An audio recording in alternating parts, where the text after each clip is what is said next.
2, 3. Assalamualaikum warahmatullahi wabarakatuh. Kami dari kelompok 5. Baik, di sini kami akan mempresentasikan bab 8. Perkenalkan, nama saya Gia Ilmi Azara Koswara. Perkenalkan, nama saya Muhammad Aksa. Perkenalkan, nama saya Resmawati. Perkenalkan, nama saya Hera Widyasari.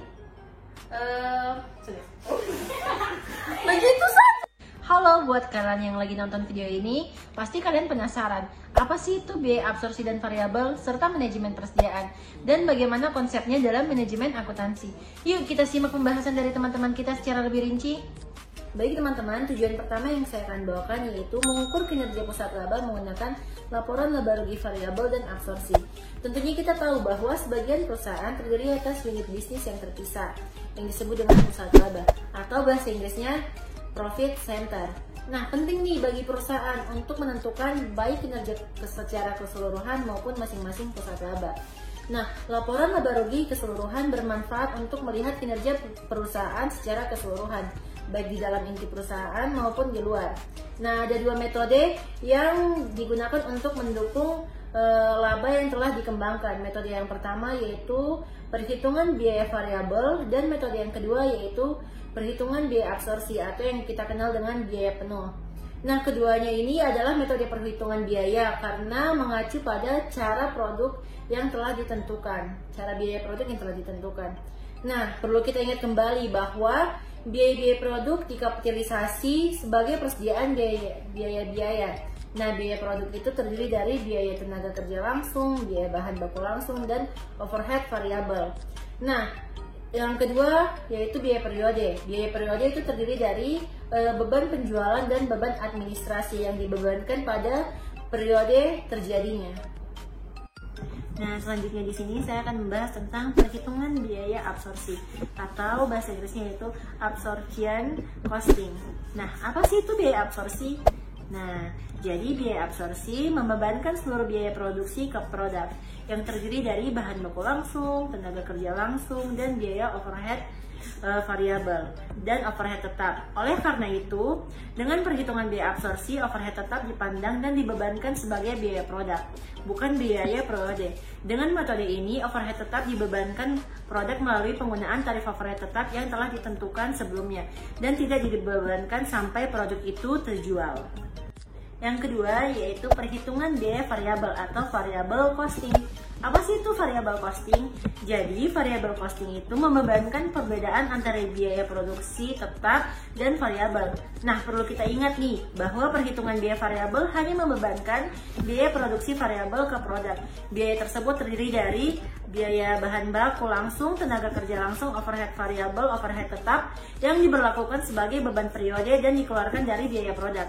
Nah, alasannya itu karena overhead tetap adalah biaya dari kapasitas atau biaya tetap untuk bertahan dalam bisnis.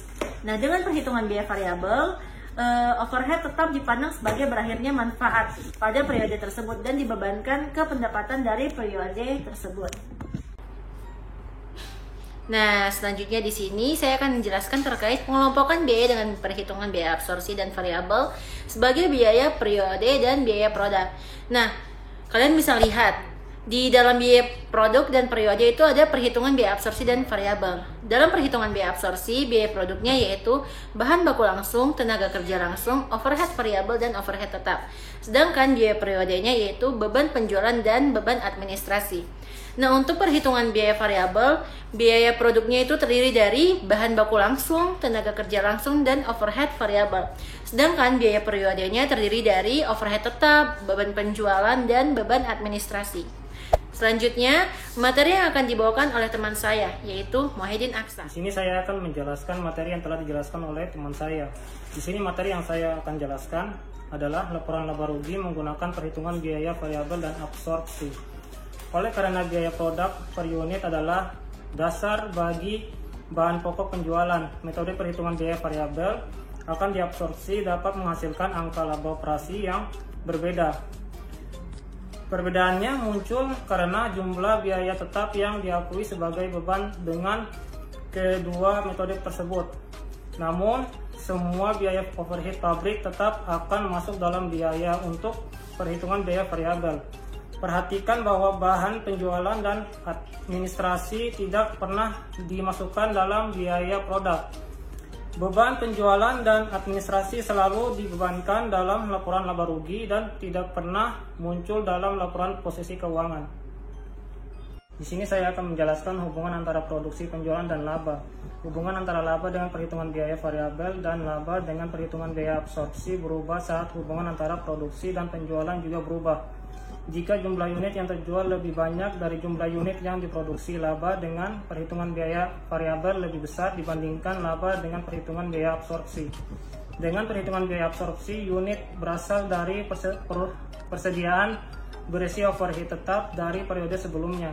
Kemudian jumlah unit yang diproduksi dan terjual seluruhnya memiliki overhead tetap periode terkini.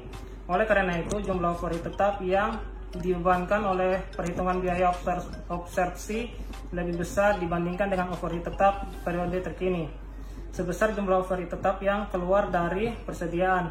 Oleh karena itu, laba dengan perhitungan biaya variabel lebih besar dibandingkan dengan laba berdasarkan perhitungan biaya absorpsi sebesar jumlah overhead tetap yang keluar dari persediaan awal. Jika produksi dan penjualan besarnya sama, tentu saja tidak ada perbedaan laba yang dilaporkan dengan kedua pendekatan tersebut. Oleh karena jumlah unit yang diproduksi seluruhnya terjual, perhitungan biaya absorpsi seperti perhitungan biaya variabel akan mengakui total overhead tetap dari suatu periode sebagai bahan tidak ada overhead tetap yang akan mengalir ke dalam atau keluar persediaan. Sini selanjutnya saya akan menjelaskan tentang mengevaluasi manajer pusat laba. Evaluasi manajer sering dikaitkan dengan keuntungan dari unit yang mereka kendalikan. Bagaimana laba berubah dari satu periode ke periode berikutnya, dan bagaimana laba aktual dibandingkan dengan laba yang direncanakan. Sering digunakan sebagai tanda kemampuan manajerial. Sebagai contoh, jika seorang manajer telah bekerja keras dalam meningkatkan dibandingkan periode sebelumnya yang menunjukkan keberhasilan, jika kinerja laba diharapkan mencerminkan kinerja manajerial, maka para manajer memiliki hak untuk mengharapkan seperti berikut ini. Yang A, saat pendapatan penjualan meningkat dari satu periode ke periode berikutnya, sementara semua hal lainnya kerap sama, maka laba seharusnya meningkat. Yang B, saat pendapatan penjualan menurun dari satu periode ke periode berikutnya, sementara semua hal lainnya tetap sama, maka laba seharusnya menurun. Yang C, saat pendapatan penjualan tetap sama dari satu periode ke periode berikutnya, sementara semua hal lainnya tetap sama, maka laba seharusnya tidak berubah. Halo, di sini saya akan menjelaskan tentang laporan laba rugi segmen menggunakan perhitungan biaya variabel. Penjelasannya yaitu perhitungan biaya variabel berguna dalam penyusunan laporan laba rugi sebagai karena memberikan informasi yang bermanfaat mengenai beban variabel dan beban tetap. Suatu segmen adalah subunit dari sebuah perusahaan yang cukup penting untuk menyajikan penyusunan laporan kinerja. Segmen dapat berbentuk divisi, departemen, lini produk, kelompok pelanggan, dan sebagainya. Dalam laporan beban tetap langsung atau bisa disebut direct fixed expense dan beban tetap bersama yaitu common fixed expense, pembagian tambahan ini menekankan pada biaya yang dapat dikendali atau controllable cost dan biaya yang tidak dapat dikendalikan atau bisa disebut non-controllable cost, serta meningkatkan kemampuan manajer untuk mengevaluasi kontribusi dari setiap segmen ke kinerja perusahaan secara keseluruhan. Nah, di sini saya akan menjelaskan tentang beban tetap langsung. Apa sih itu tentang beban tetap langsung? Beban tetap langsung adalah beban tetap yang secara langsung dapat ditelusuri ke sebuah segmen. Beban tetap langsung kadang dianggap sebagai beban tetap yang dapat dihindarkan atau beban tetap yang dapat ditelusuri karena akan hilang jika segmen itu dihapuskan. Sebagai contoh, jika segmen adalah wilayah-wilayah penjualan, beban tetap langsung untuk setiap wilayah penjualan adalah sewa kantor, gaji untuk manajer penjualan dari setiap wilayah penjualan, dan sebagainya. Jika salah satu wilayah penjualan akan dihapuskan, maka beban-beban tersebut akan hilang. Baik, dari tadi kan saya sudah menjelaskan tentang beban tetap langsung. Nah, selanjutnya saya akan menjelaskan tentang beban tetap bersama, yaitu adalah beban tetap bersama yang disebabkan oleh dua atau lebih segmen. Beban tetap bersama akan tetap ada, bahkan jika salah satu segmen dihapuskan. Sebagai contoh, penyusutan gedung kantor pusat, gaji direktur utama, dan biaya cetak dan distribusi laporan tahunan untuk pemegang saham adalah beban tetap bersama. Nah, selanjutnya saya akan menjelaskan tentang penyusutan laba rugi. Apa sih itu tentang penyusutan laba rugi? Penyusutan laba rugi adalah kontribusi laba dari setiap segmen yang menutup biaya tetap bersama perusahaan. Disebut sebagai margin segmen atau bisa disebut segmen margin. Sebuah segmen setidaknya harus mampu menutupi variabel dan biaya tetap langsungnya sendiri. Margin segmen yang negatif menurunkan total perusahaan sehingga harus dipertimbangkan untuk menghentikan sebuah produk. Mengabaikan pengaruh dari sebuah segmen terhadap penjualan segmen lainnya, margin segmen mengukur perubahan laba perusahaan yang akan terjadi jika segmen dihapuskan. Baik, di sini saya akan menjelaskan tentang pengambilan keputusan untuk manajemen persediaan. Pertama, saya akan menjelaskan tentang biaya terkait persediaan. Saat permintaan terhadap sebuah produk atau bahan baku diketahui hampir secara pasti untuk suatu periode waktu tertentu atau biasanya 1 tahun. Terdapat dua biaya utama yang dihubungkan dengan persediaan. Jika persediaannya berbentuk bahan atau barang yang dibeli dari sumber di luar perusahaan, maka biaya-biaya yang terkait dengan persediaan dikenal sebagai biaya pemesanan dan biaya penyimpanan. Barang diproduksi di dalam perusahaan, maka biaya-biaya yang terkait persediaan disebut dengan biaya setup dan biaya penyimpanan. Pertama, biaya pemesanan atau ordering cost. Biaya pemesanan adalah biaya-biaya untuk menempatkan dan menerima sebuah pesanan.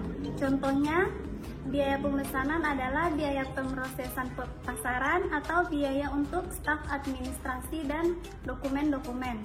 Yang kedua, biaya penyimpanan. Biasa disebut dengan carrying cost. Biaya penyimpanan adalah biaya-biaya untuk pemeliharaan dan penyimpanan persediaan. Contohnya yaitu penyimpanan asuransi, pajak atas persediaan, dan keuangan. Nah, di sini saya akan menjelaskan tentang biaya karena kehabisan persediaan atau biasa disebut dengan stock out cost. Apa itu biaya karena kehabisan persediaan?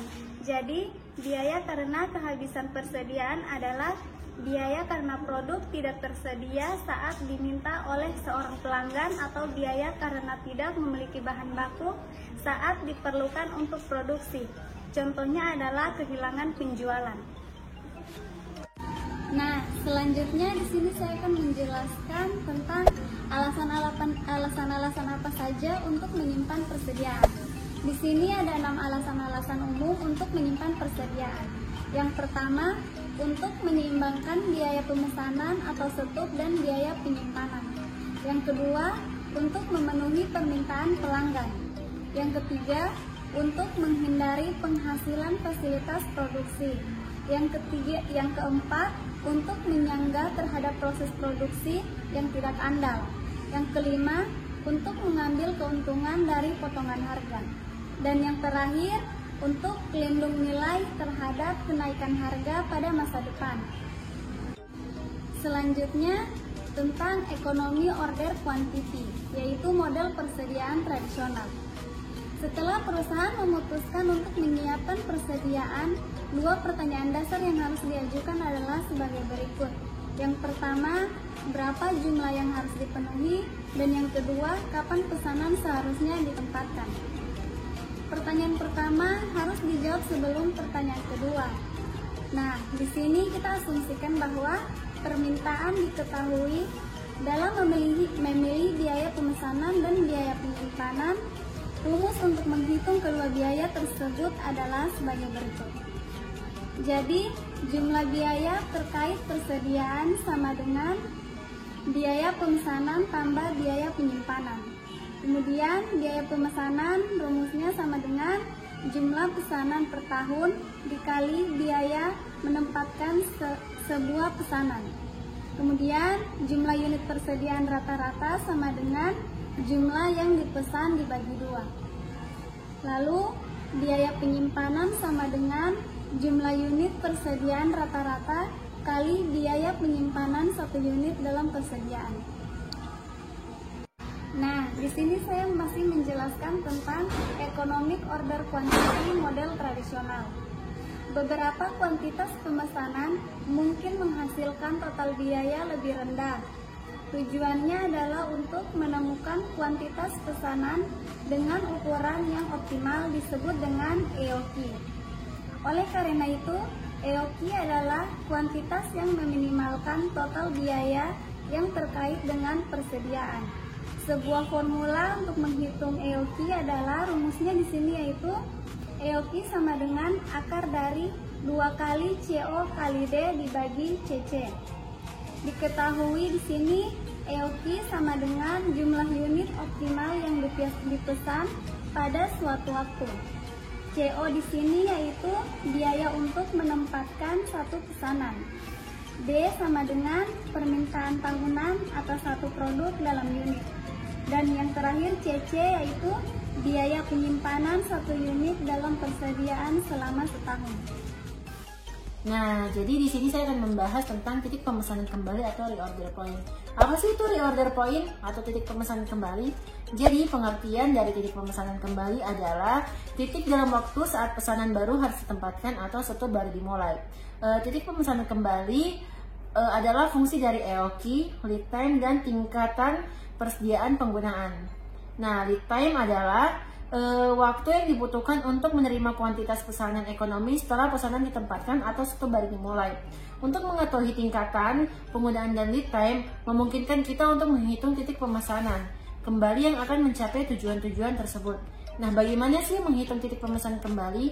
Jadi rumusnya adalah tingkatan penggunaan dikali dengan lead time. Nah, persediaan pengamanan atau safety stock. Pengertiannya yaitu tambahan persediaan yang disimpan untuk bertindak sebagai jaminan terhadap perubahan dalam pemindahan persediaan pengamanan. Dihitung dengan mengalihkan lead time dengan selisih antara tingkatan penggunaan maksimum dan tingkatan penggunaan rata-rata. Rumus dari persediaan pengamanan yaitu penggunaan harian maksimum dikali penggunaan harian rata-rata dikali dengan lead time. Di sini saya akan menjelaskan economic order quantity dan manajemen persediaan.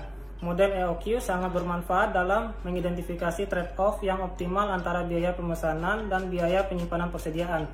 EOQ juga bermanfaat dalam membantu menangani ketidakpastian dengan menggunakan persediaan pengamanan. Oleh karena itu, proses produksi untuk perusahaan-perusahaan tersebut cenderung cukup panjang dan produksi yang berlebih disimpan dalam persediaan.